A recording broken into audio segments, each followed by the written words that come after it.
Shalom, shalom, family, and aloha from Maui, Hawaii. This is your Sistah ChaYAH with some Melchizedek News headlines for Sunday, February 16th.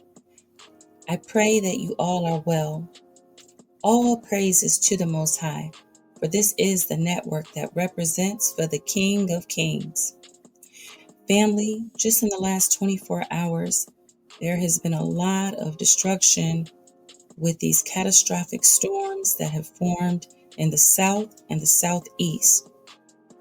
I'm going to take you over to Fox Weather to get an update on these storms. Shall we? I've got one that can see. You doggone right you do. This has just been a wild weekend for weather. There's the flooding aspect of everything that we saw a little bit further north, kind of in the midsection of this storm system, as that has been a big headline grabber and, for obvious reasons. And of course, when it comes to flooding, that's been where we have seen the fatalities take place over the last couple of days. Certainly, we had one fatality, I believe, of an older gentleman, unfortunately, in Kentucky. And I think, Michael, we had another confirmation of a younger fatality as well, which you hate to hear. Oh my goodness, it was two people that were inside a vehicle and a juvenile body was actually recovered. And unfortunately, the coroner did pronounce that 7-year-old juvenile as deceased, unfortunately. So again, this is a story that is continuing to develop. And please keep in mind that the flooding concern is not over, right? Port Royal, Tennessee, picking up nearly 8.5 inches of rain. Clarksville, Tennessee, picking up about 7 3/4 of an inch of rain.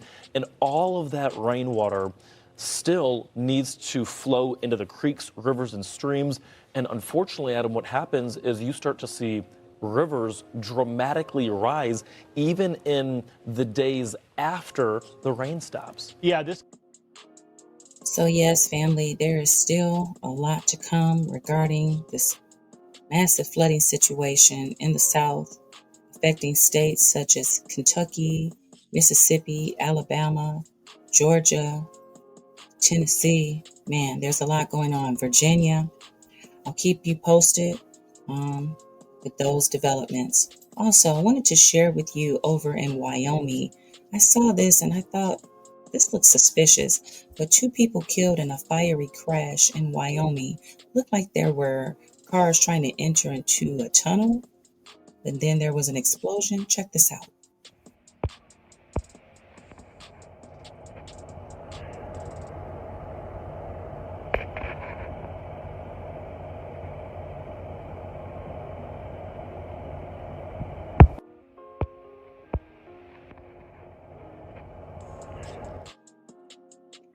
I'll follow up with you all as I get some more details about that, because it looks like it's something more to that particular headline. Also, there are a lot of people getting pink slips right now. That's right, lots of layoffs around the country, especially in the federal job sector. And the people are really starting to get out here and protest. I want to show you this from North Las Vegas over at the VA hospital. People want to know who we are.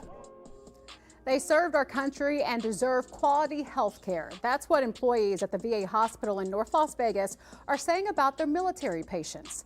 Thanks for joining us live at 6. I'm Latoya Silman. This week, the Department of Veteran Affairs cut more than 1,000 employees across the country in an effort to eliminate waste. And today, union members staged a protest over federal budget cuts, saying that they could mean a reduction in service.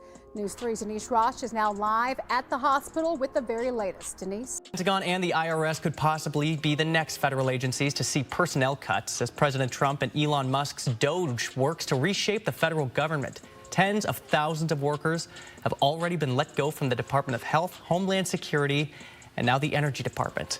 Here's ABC's Jay O'Brien with the latest on President Trump and Elon Musk's efforts to downsize the federal government. President Trump pushing ahead with sweeping plans to trim the size of the federal government, firing thousands of workers and impacting key agencies. We want to downsize government, but make it better. Run it better. ABC News has learned of 15,000 employees at the IRS now identified for possible termination as early as next week, according to a person from... Family, continue to keep people in your prayers. There is much going on with this economy. As I leave out with these headlines for this Sunday, February 16th, I want to leave some words of the day from a very wise brother. That's right, Brother Shahid over at Middle Nation. That's right, that's the channel on YouTube, Middle Nation. I want you to hear these words that he is speaking in regards to the economic state of the U.S. And I will see you all tomorrow. Shalom, family. You know, somebody said with the mass deportations Trump is doing, that's going to leave all of these manual labor jobs without workers. Well, who do you think is going to do that work now?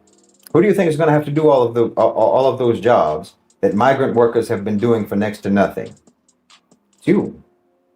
It's you. That's the new gig economy. Picking fruit, washing dishes, cleaning hotel rooms, day labor, landscaping.